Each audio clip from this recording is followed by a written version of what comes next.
God gave you fingers for a reason. To use a metal stick, that's not just lazy. In the 11th century, that was heresy. That was an insult to the Almighty. This is the story of how a scandalous Byzantine luxury item became the most necessary thing on your table. This is the 500-year war against the fork. Let's rewind. Europe, they're eating with their hands, wiping grease on the dog, wiping snot on the tablecloth. It's a vibe. But in the Byzantine Empire, luxury, decadence. They had spoons, they had knives, and they had this. It wasn't for eating steak, it was for sweetmeats. Sticky, syrupy, court food. Why? Because sticky fingers ruin your silk robes. The fork was a tool for the ultra-rich to stay clean. It was effeminate. It was soft. It was soft. It was perfect. But the church hated it. God has provided us with natural forks. Why tempt God with an artificial instrument? Your fingers are the fork. To use metal. You're saying God's design isn't good enough. You're playing games with creation. So for 400 years, the West wants nothing to do with it. Until a princess gets married. Venice, the year 1004. A Greek princess, Maria Argyropoulina, marries the son of the Doge. She shows up with a dowry of castles, silk, and dough, a case of golden two-pronged forks. She eats with it. Clink, clink, clink. The entire Venetian court is horrified. May God curse this pride. May he soften these fingers that scorn his gifts. A few years later, another Byzantine dude brings forks to Venice. A hits seek the priest visits him. Did you use the fork? The guy, delirious. Yes. The priest, then God is punishing you. Repent. The guy dies. The church says, see, devil's tool. But here's the twist.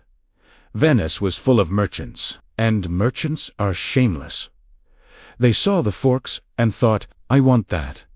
It wasn't about utility. It was about flexing. It said, I am so rich, I don't need to touch my food.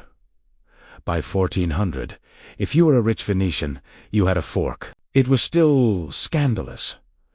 It was still weird, but it was in. Italy has the fork.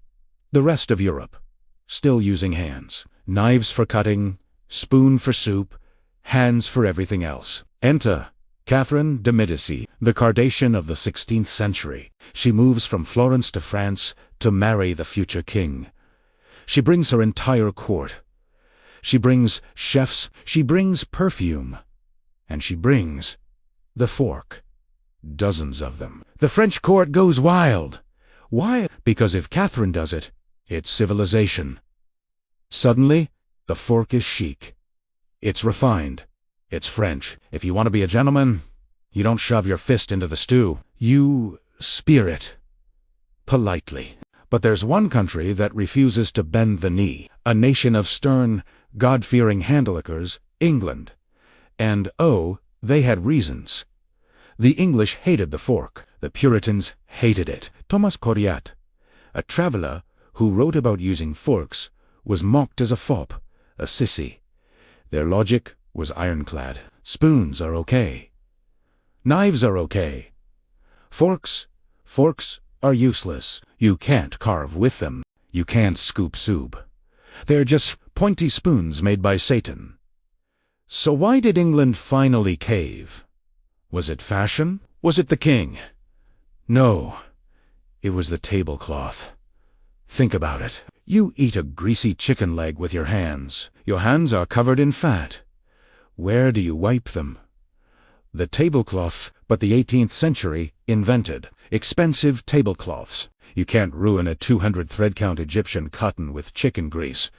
The fork wasn't about politeness anymore. It was about hygiene. It kept your hands clean, so you didn't ruin the linen. By 1750, even the stuffy English are using them. The war was over. The fork had won.